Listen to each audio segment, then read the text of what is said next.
พาเหมือนสงขะย้อนมาปันตั้งหันถึงอินค่ะเนาะเพราะว่าปันเป็นไต้เพราะว่าไต้อยู่เมืองไทยไต้อยู่เมืองใต้เนี่ยค่ะเนาะอันเคยรัดได้ก็เนาะอยู่เลยลอง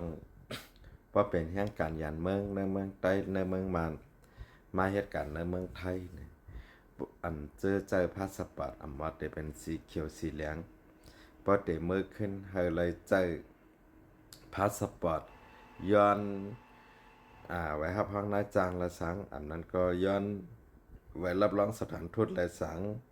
ปะมือกว่าตีแหลนลิ้นเฮาเจอพาสปอร์ตเฮอ่าคามแล้วก็ขึ้นเจอพาสปอร์ตเฮเข้าจากกว่าเจอในละสังนะดีแดงมินอ่อนแรงเขาโหลงเงินกาหมักกองแต่เดมายื้อซึกเจ้าคือยกก็มินอ่อนแรงเขาโหลงเงินนางเฮเงินในประเดเขาไผ่ลงปองจึงมันเขาซุ้มซึกมันเขาจากกว่าเจ้าไหนเนี่ยเป็นวางแผนไว้ให้ไหนพอวางแผนไว้ให้ไหนนะกวนเฮียงการยานเมืองในเมืองมันตั้งเสียงก่อมคว้างเลยอะไรเป็นเต็กเขาเต็กลินเนี่ยเนาะกำในอันเป็นเจ้าคือลูกพื้นกำนำได้เตหันอันจับผักเตเป็นซึกได้เขาจอยกามากวางเปิ้นหลาจอยให้นั่นให้ไหนนะเฮาคว้างเลยอะไรเปิ้นน่ะพอทำว่าคว้างเลยอะไรนะอันเฮาว่าซึกได้เฮาได้เป็นออกมาหลาเฮาเนาะอันเป็น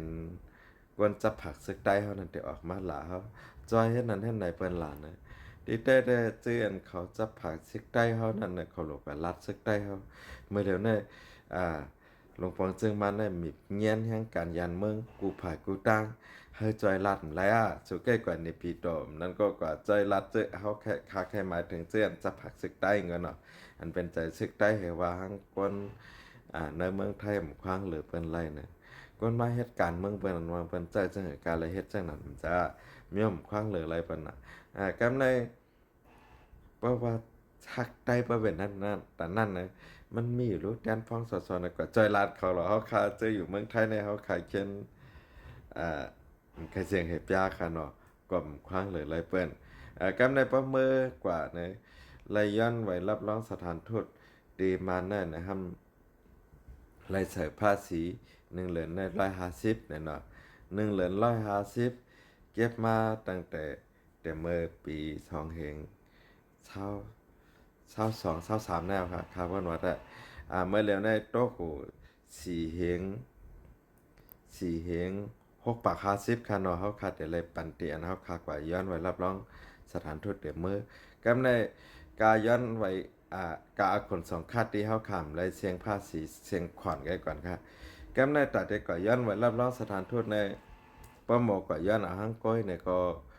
350เนาะ350ถึง500ป้อมหมอย่านหังก้อยในก็จ้างเปิ้นในก็ดีสุด600เนาะจ้างตีนนาสถานทูตกันนะ600เพราะจางผ่านนายนาป้อยจ้าในก็ดีสุด800ถึง1,000เนาะจะกาย้อนไว้รับรองสถานทูตเห800ถึง1,000กาอันปันอคน2ค่า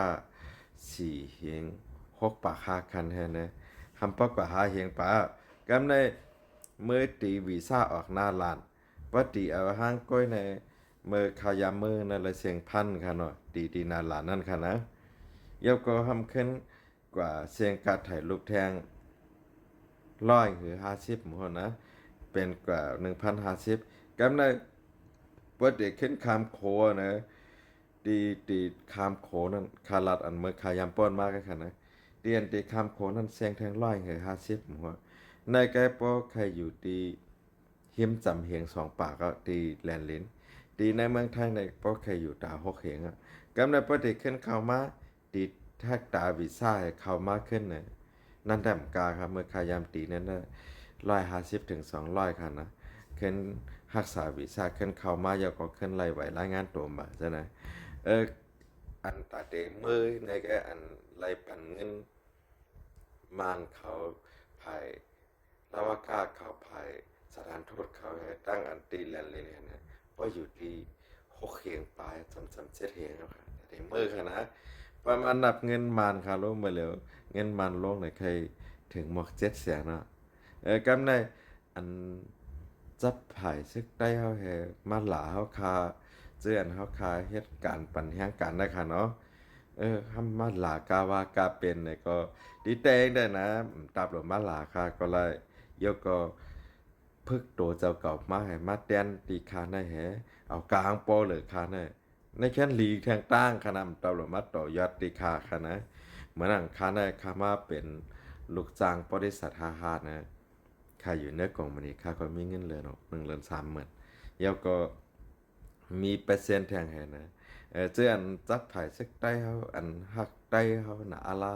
เขาห้องข้างชาติในวันนะหย่องจัดหนาอาลามันหลาคากาวากาเป็นในนั้นมันตามหลบมันหลาคาพึกเพื่อเป็นจ่องคาในเหพอกัดเขียนเนี่ยเฮ็ดปันปีน้องใต้หลายๆเลยเนาะย้อนไว้รับรองสถานทูตจะในคากว่าย้อนปันเปิ้นคาเอา800นะฮะก่อนละคาเลยส่งตีสถานทูต600นะฮะก่อนละมาเฮ็ดปันละลายก็พี่น้องใต้เขียนจัวมันนั่นใครยกมือไวก่อนขนาดเย้าก็กว่าย้อนไว้รับรองสถานทูตไว้เสียภาษีนั่น4,650นั่นมาอยู่ที่โตคานะฮะย้อนบันเปิ้นละลายนะพี่น้องใต้เขาตั้งเมืองที่อ่อนกันไวกว่านั้นไปเฮ็ดไรนะริมลีก็อันเฮ็ดไรจังนั้นนั่นเป็นเดียวห่างสุกกับใส่แคบข้อให้ริมลีพี่น้องใต้เดียวไวก่อนนั่นมันเนอจอยไรเฮาในก่อนนั้นนะออกคาได้คาใครฝากลัดถึงเจออันมาหลาในคอมเมนต์คาว่าจอยกามากว้างมันสั่งสิ่งจากกว่าเจ้นั่นน่ะห่ำคว้างเลยนะเนาะกำในทางรองนึงก็กูก็ค่ะกว่าย้อนเอาห้างก้อยตีสถานทูตลุมพองต่างมันก็อยู่ไว้ตีสาทอนกันค่ะแล้วเนาะกว่าย้อนเอาห้างก้อยก็ไล่มันตับหลมา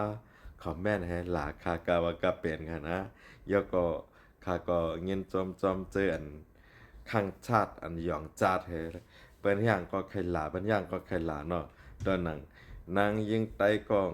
กว่าแค่เข่งเป็นนางงามนางหางลีนนอกเมืองเห็มรัดความไต้ก็เขาทั้งหลาการดีกว่านอกเมืองให้ได้การรัดความไต้ไปพอมาแต่รัดความไทยก็ว่ามีไทยกันนั่นกว่ารัดเนี่ยปักตกกว่ากำเริมเลยเป็นนางงามมาว่าเป็นนางงามแกว่าเป็นว่ามันหย่องคนไทยมีก็มารัดความไทยเนี่ยดีอันกว่าแค่เข่งนอกเมืองนั่นก็คนไต้มีก็กว่ารัดความไต้พี่น้องไต้เขากำพองเองว่าได้หย่องจ้าอันนี้หย่องกาว่ากาเป็นเนาะประตานว่าเมืองไต้เขาเนี่ยเขามีเมืองห้างขอมีหลงปองจึงห้างกล้วยออกไปเลยลาถักมากกว่ามันใจใต้ว่ามันรัดความใต้มันจังนั้นจังไหนเนี่ยเขาก็เป็นใต้มาเขาตั้ง38-39 ปีแล้วเนาะแค่เฮียดอยู่จังนั้นมานั่งในคอมพิวเตอร์ค่าเป็นลิกใต้ค่าลงเป็นลิกใต้ค่าลัดเป็นลิกใต้เนี่ยอันก้นหย่องจัดอันพี่น้องใต้หย่องจัดไทยเขาข้างชาติในมาหลาเขากาว่ากาเป็นปัญญางก่อนหลาปัญญางก่อนหลาเนาะอันคำหลาในนั่งนักกาว่าย่อก็จะผูกขี่จ้างเขาจะเมื่อคำหลาบ้านจังนั้นได้ว่าเป็นเฮ็ดลองลีในเขาหลาข้าใครฝากลัดถึงว่าเจออันหย่องจัดนั่นมันตาบโลลาเขาค่ามาแต้นตัวเขาเฮ็ดปันเป็นน้องใต้เขาหลายๆตีลุมพองต่างมันติสถานทูตและสังติสมุทรสาครและสังนะเปิ้นก็เฮ็ดพาสปอร์ตในเปิ้นเชียงเป็น7-8,000นะมาเฮ็ดให้เฮ็ดปันเขาหลายๆค่ะนะอย่าไปมาไปหลาเปิ้นตั้งห้องตั้งจานค่ะเจือนก้นหย่องจัดอันจับไผซึกใต้เฮาจากก็เช่นนั้นเนาะข้าก็ฮักซึกใต้กูหมู่กูจูหมู่ห่างคำป้อหย่องจัดให้กะหันหลาเปิ้นติงบ้านนาค่าเงินจอมค่ะเหมยสงค่ะบ๊ายบาย